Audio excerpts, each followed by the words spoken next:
In a quaint little town, a young man named Dongo, along with his friends Dusk and Juni, runs a charming guest house called Waikiki. One day, a representative from the local water company arrives with troubling news their water service has been cut off due to unpaid bills. Faced with this predicament, Dongo proposes that they sell something valuable to settle the debt, promising to repay themselves once their guest numbers rise.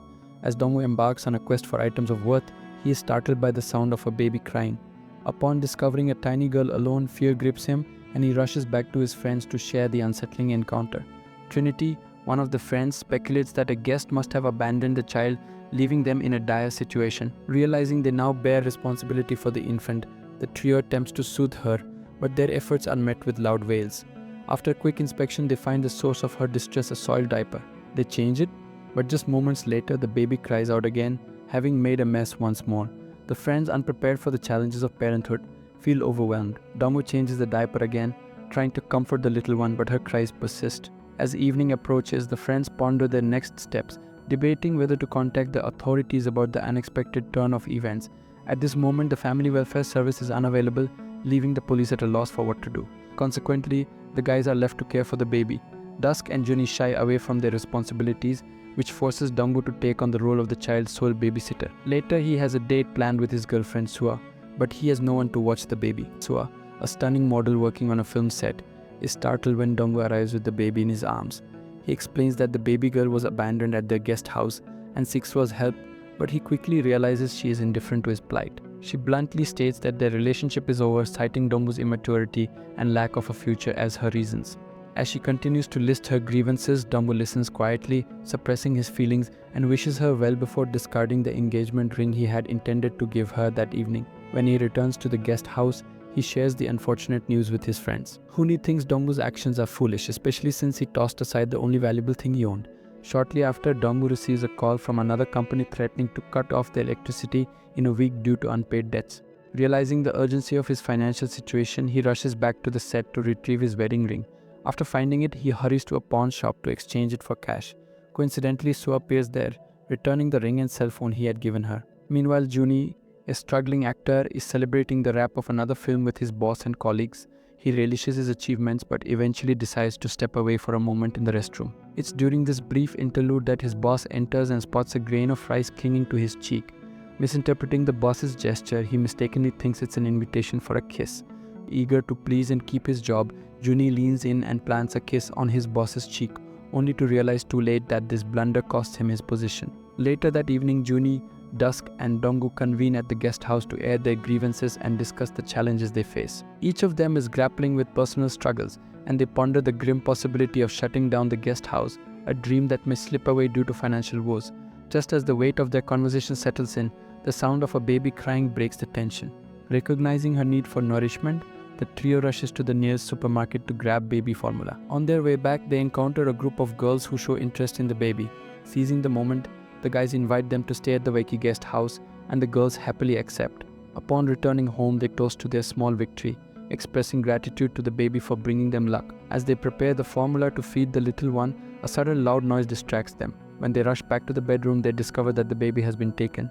They spring into action, pursuing the kidnapper and soon cornering the culprit. To their surprise, it's a young woman, prompting one of the guys to awkwardly apologize for his initial reaction. Back at the guest house, the woman introduces herself as Yuna, the mother of baby Saul. She expresses deep remorse for having left her daughter, labeling herself a terrible person, but acknowledges her mistake. Grateful for the care the guys have provided, she prepares to leave, but Juni and Dusk inquire if she has a place to go. Yun finds herself in a tight spot, unsure of her next move. The guy suggests she stay at the guest house, which slightly irritates Donga. Later that night, Sojan, exhausted, heads to bed, only to discover someone else occupying the space. Mistaking the presence for a thief or a maniac, she screams, prompting three guys to rush in, only to realize there's been a mix-up. They forgot to inform Sojan that Yun and her daughter would be sharing the room temporarily. A bit later, Sojan requests a separate room for Yun and her child, but the guys decline, explaining that the other rooms are reserved for guests. The next morning, feeling uneasy, Yan expresses her desire to leave the guest house to avoid causing any discomfort to the owners. Instead, Huni suggests she join them for breakfast, noticing her stomach rumbling from hunger. When the time comes for Yan to breastfeed her daughter, she chooses to do so in the kitchen, leaving the guys taken aback and turning away to spare the young mother any embarrassment. A few moments later, Yun requests a breast pump as she's having trouble feeding her daughter. While Sojan stays behind with her, the guys head to a nearby store to shop, attempting to connect with Yun, Dong's younger sister. In an effort to bridge the gap, asks about Yun's daughter's father, which only heightens the awkwardness as Yun is an orphan who has lost her family and been abandoned by her husband. As Donggu makes his way home, he spots Swa and feels a surge of determination to mend their fractured relationship. He asks his friends to head back to the guest house without him, intent on having a heart-to-heart with his ex-girlfriend. Approaching her, he kneels down ready to apologize. However, at that moment, Swa is preoccupied with her new boyfriend, completely oblivious to Donggu's presence just a few feet away. Realizing the awkwardness of the situation, Donggu collapses to the ground, covering his face in an attempt to remain unrecognized. Swa's boyfriend, mistaking him for someone who has fainted, promptly calls for an ambulance.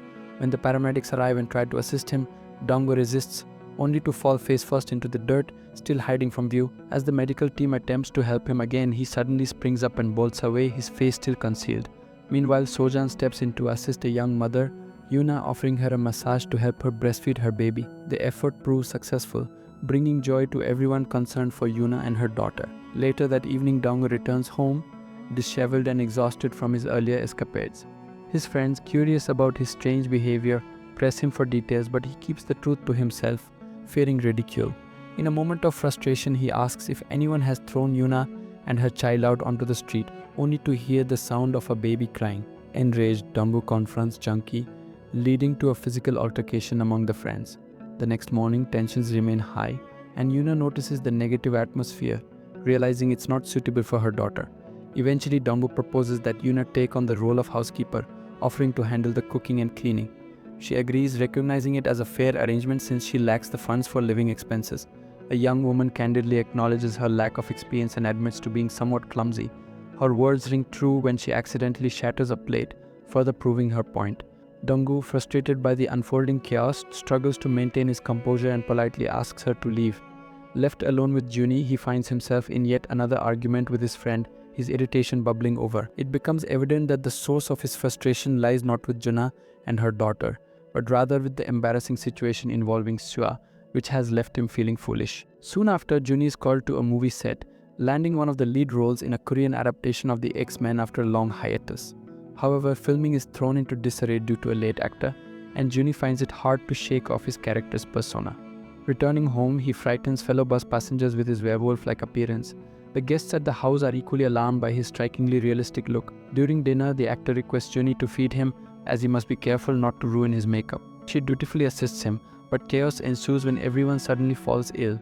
Her stew turns out to be so dreadful that the guys scramble for the bathroom, suffering from severe stomach cramps. Meanwhile, Donggu, pale and in agony, searches for a public restroom. Spotting Sua on the street, he seizes the opportunity to speak with her, having been ignored for too long. He apologizes for his past mistakes, but she demands a specific apology. Donggu assumes it's about the wedding rings and attempts to make amends, but a sudden bout of flatulence disrupts the moment, infuriating Sua and leading her to walk away, effectively ending their relationship. In a desperate rush, Donggu finally locates a restroom, only to realize too late that it's a portable toilet for sale.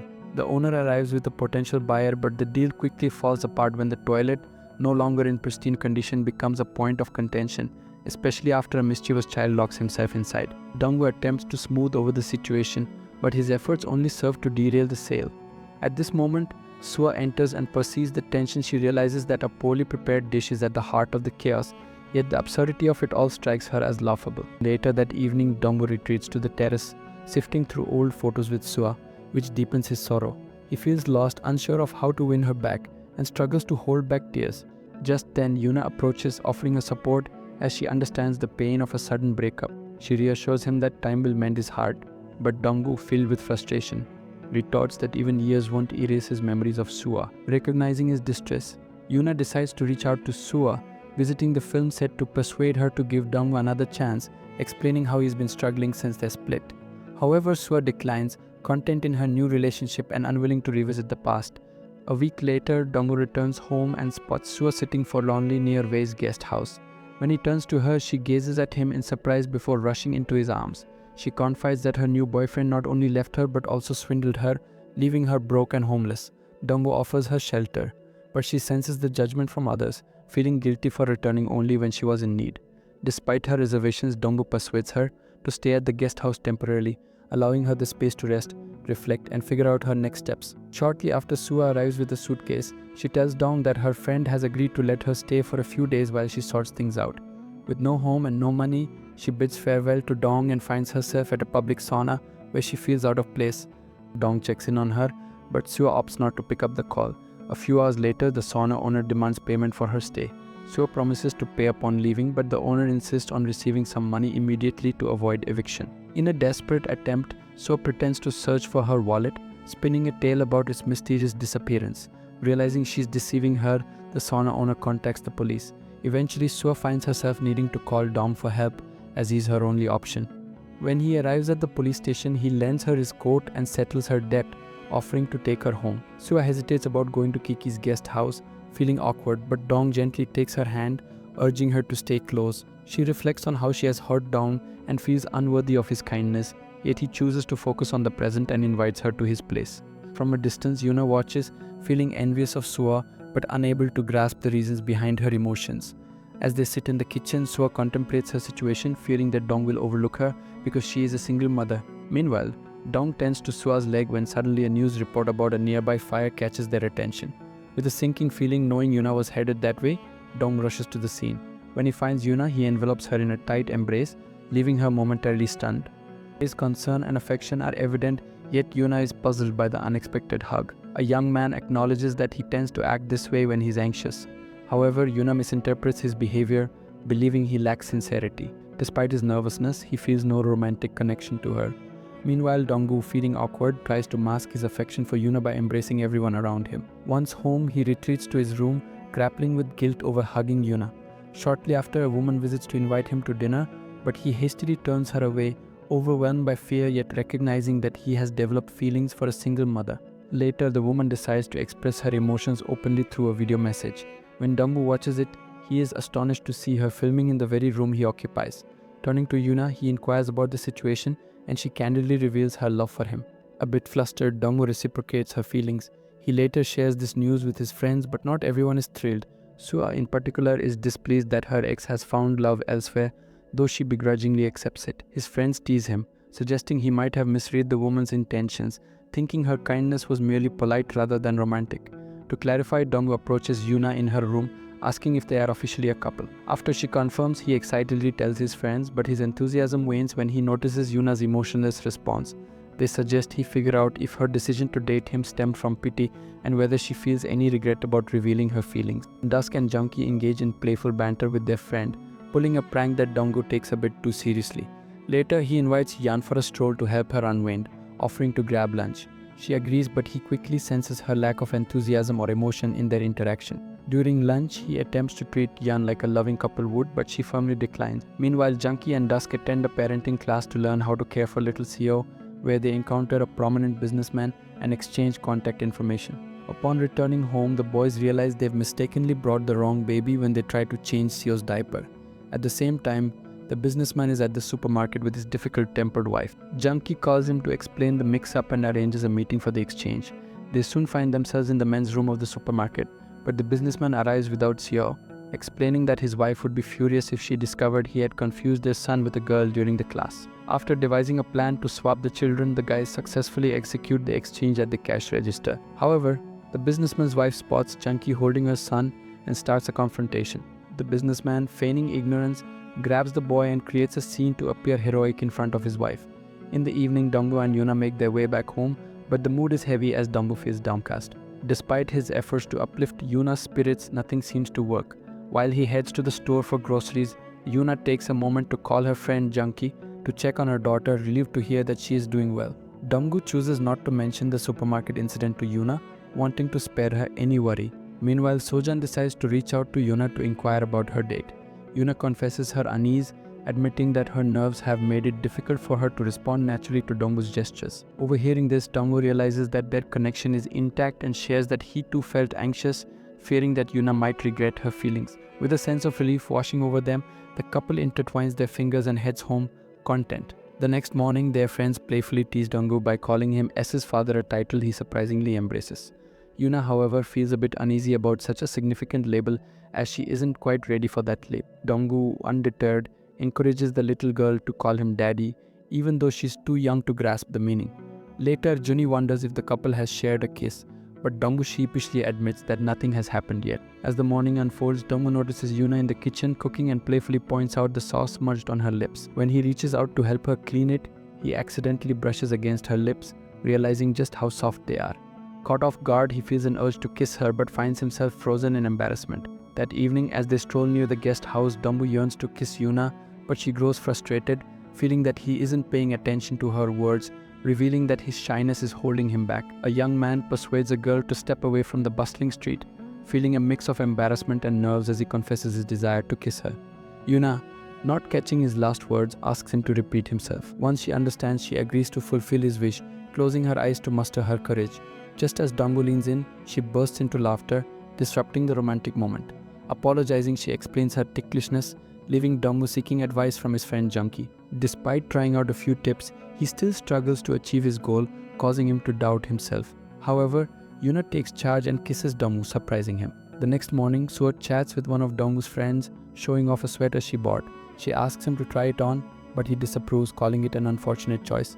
Meanwhile, Junkie signs a contract for a new movie role. Donggu continues to help Sei with her speaking skills but notices Dusk in a new sweater, teasing him for looking shabby. Dusk explains it's a gift from his ex-girlfriend Sua, who aspires to become a successful fashion designer. When Juni returns home, he also laughs at the sweater but soon learns it's Sua's creation. The trio, not wanting to hurt her feelings, compliments her work, leading her to gift each of them a sweater. During dinner, they all end up looking alike, much to Sua's delight. Hina questions the guys about their outfits and appearance, sparking playful banter among them. Suja arrives late to the gathering, only to find that her sweaters have become a topic of discussion among her friends who are hesitant to hurt her feelings. Sujan and Yuna compliment the garments despite their questionable style, leading to a series of unfortunate gift exchanges. Dusk contemplates telling Suja the truth about her fashion choices but hesitates, fearing it might worsen her already sour mood. The guys rally behind Dusk, even donning one of Suja's sweaters as a makeshift model, unaware that their playful mockery is evident to Suja, who only realizes it when she sees the guy's discomfort. A few days later, while reaching for juice in the kitchen, Suja accidentally drops the bottle cap. As she crawls under the table to retrieve it, the guys enter and unwittingly criticize the sweater, likening it to something a homeless person might wear. Hurt and disheartened, Suja retreats to her room, prompting the guys to follow and apologize, insisting that she has talent that they simply don't grasp yet. Moments later, Suja checks her laptop and beams with joy upon discovering that someone has purchased 5 of her sweaters, igniting her inspiration to create shorts and enlist the guys as models once more. However, she soon learns that Dusk had encouraged a friend to buy her clothes to lift her spirits, which only deepens her disappointment in herself. When she returns home, Dusk shows interest in her and suggests playing video games, but Suja, still upset about the deception, angrily declines. Meanwhile, HK is taken aback to find out he will be featured on a magazine cover wearing Suja's designs. Upon hearing this from Yuni, Suja realizes that her moment of success is on the horizon and she is on the path to becoming a renowned fashion designer. Donggu arrives home to find Yuna sitting alone, her expression clouded with sadness. In an effort to lift her spirits, he surprises her with an ice cream treat. As they chat, he reveals that he has to leave for a month-long business trip with a famous rapper, and they both feel the weight of their impending separation. Donggu playfully teases Yuna, joking that he might fall for someone else while he's away, but his humor falls flat, leaving her even more disheartened when she learns the rapper's identity. To her surprise, Yuna's mood shifts dramatically. The rapper is her childhood idol, the very reason she aspired to be a singer. Seeing her joy, Donggu offers to arrange a meeting with him. The next day, not only does Yuna meet the rapper, but she also receives an autograph and is invited to sing for him. He recognizes her talent and shares valuable advice, igniting her dreams anew. On their way home, Donggu attempts to cheer Yuna up again by performing a rap he's written, and his comical delivery brings a smile to her face. However, when he steps out to grab groceries, Yuna is approached by a familiar voice, her ex-husband, who apologizes and asks her to come back. She firmly declines, recalling the pain of being left alone with their child. Moments later, Donggu returns with groceries and the baby, only to find Yuna visibly upset and a stranger in her home. Curious, he asks for introductions, but Yuna remains silent, the tension thickening as her ex-husband's gaze falls on their daughter. Yuna requests a moment alone with her ex-husband, who is finally ready to take on responsibility and recognize his daughter. However, the single mother feels she doesn't need his presence despite their blood ties. He has no role in Sei's life, and they should part ways for good. Yuna has moved on and found love, leaving no space for her ex-husband. After a brief encounter, she returns to Dong, taking his hand, and together with their child, they head home as a joyful family. Once home, Yuna feels a twinge of embarrassment about the earlier meeting with Sei's father. She notices Dong is troubled and hesitant to share his feelings, so she decides to skip dinner and heads to bed instead. Yuni, sensing the tension, encourages Dong to open up about what transpired. Although Dong understood the situation, he was unsure how to respond, leading him to remain silent. Seeking to unwind before his upcoming business trip, he pours himself a drink to distract from his worries. Meanwhile, Yuna is on edge, anxious that Sei's father might jeopardize her relationship with Dong. The following morning, the young woman sets about making her boyfriend's favorite meal, and everything seems to be going smoothly. However, their breakfast is soon disrupted by the unexpected arrival of S's father at Wei's guest house. Overwhelmed by her emotions, Yuna implores him to forget about her. He acknowledges mistakes and understands he has no right to reclaim her heart, yet he still wishes to be a part of Sei's life. Yuna firmly tells him to stay away from their daughter, asserting that he has no claim to her. Before departing, Sei's father expresses regret for his sudden visit, but just then, the little girl calls out daddy and gazes at him. Donggu feels a mix of embarrassment and warmth, realizing he was the one who taught her that word, albeit at an inopportune moment. Touched by the moment, he respects Yuna's wishes and leaves for good after bidding farewell. Later, Donggu and Yuna reflect on her troubled marriage. After a heartfelt discussion, they agree to put the past behind them, focusing on their happiness together. A week later, Donggu proposes to Yuna, but she declines. When he asks again and receives the same answer, he grows anxious and seeks clarity. Yuna questions the status of his business trip, and Donggu confesses he cancelled it to be with her. She reassures him that their bond is strong enough to endure without sacrificing their careers, expressing her willingness to wait for the right moment. Realizing how fortunate he is, Donggu kisses Yuna passionately, recognizing her as the most remarkable woman he has ever known. The next morning, as Donggu prepares for his business trip, he bids farewell to his friends. In a delightful surprise, Soul calls him daddy, filling him with joy as he embraces the loving family he has found. And thus the story concludes.